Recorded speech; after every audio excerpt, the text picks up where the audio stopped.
All right, so I believe this is recording. Let's take a look at this problem. They're giving us two functions, f and g, and they're asking us to determine if these functions are inverses of each other. And how they want us to do that is to find the function composition, f composed with g, and then to find g composed with f. If both of those equal x, then we know that these are inverse functions.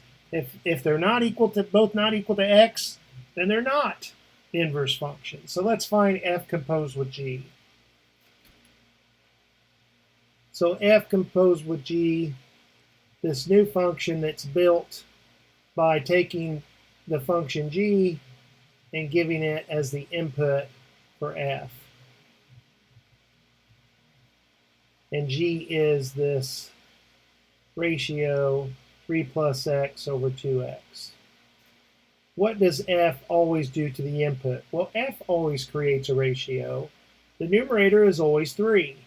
And the denominator is 2 times the input, no matter what that input is, minus 1. This time, our input that we're giving f is 3 plus x over 2x. So let's see if we can simplify this. This 2 times this first term simplifies to 3 plus x.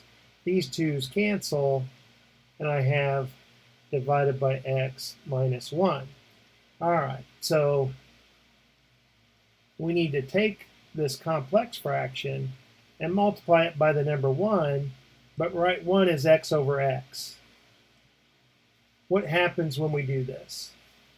Well, let's look and see. To multiply fractions is much easier than addition and subtraction, because to multiply, you just multiply straight across the numerator and straight across the denominator. 3 times x is 3x. Now, on the left here, I have a binomial. Each of these terms are going to be multiplied by x by the distributive property. So this first term in this binomial is 3 plus x over x. It gets multiplied by x. The second term in this binomial is 1, and it gets multiplied by x. This x and this x cancel, and we have 3x in the numerator. And in the denominator, what do we have?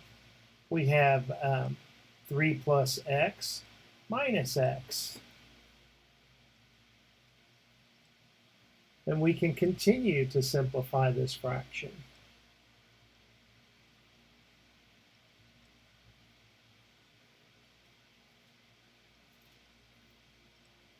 So in the numerator, I have 3x. In the denominator, these x terms cancel. This positive x and negative x cancel each other out, and I'm left with just 3. Well, 3 divided by 3 is 1. They cancel, and I'm left with just x. So I'm really thinking now that these are going to be inverse functions.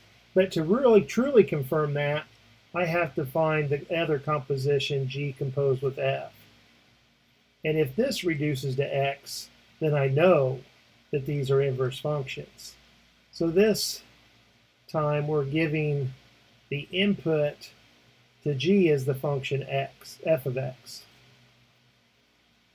So f is 3 over 2x minus 1. What does g always do to the input? Well, it always creates a fraction, and the numerator is always 3 plus the input, no matter what that input is. And the denominator is always 2 times the input, no matter what that input is.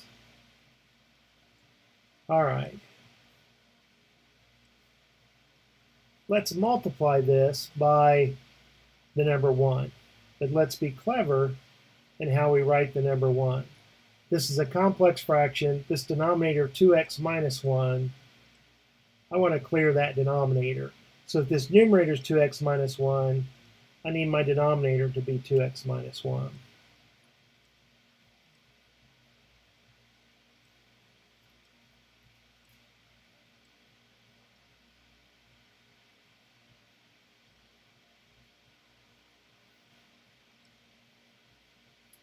So what do we get in the numerator?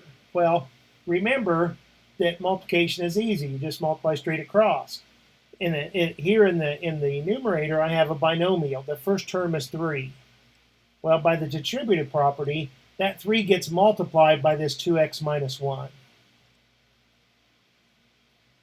And the second term in this binomial is this ugly fraction, 3 over 2x minus 1. It gets multiplied by 2x minus 1. Now in the denominator, I can multiply this 2 times 3 and get 6. So I have 6 over 2x minus 1, and that fraction is getting multiplied by 2x minus 1. So what do we have here? I've got too many equal signs there. All right. In the numerator, I distribute this 3 to both terms, and I have 6x minus 3.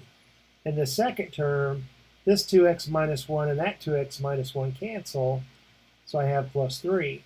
And here in the denominator, this 2x minus 1 and that factor of 2x minus 1 cancel, and I'm left with just 6.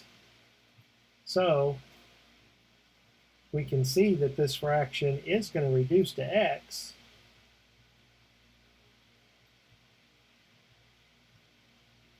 Because in the numerator,